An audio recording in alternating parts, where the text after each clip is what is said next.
Install Android 11 on OnePlus 6 and 6T via AOSP ROM. Please check the description for important notes and all the download links.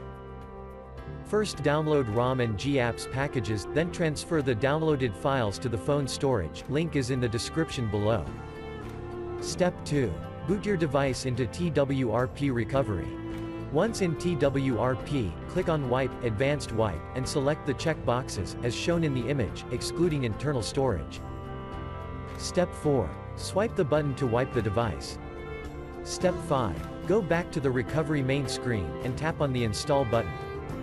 Step 6. Navigate to the storage, and select the ROM zip file.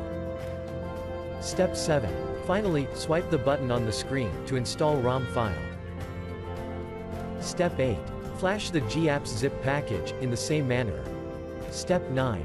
After GApps flashing completes, select Wipe Cache and dalvik from bottom left side of screen, and swipe to wipe. Step 10. When the flashing process is complete, hit Reboot System.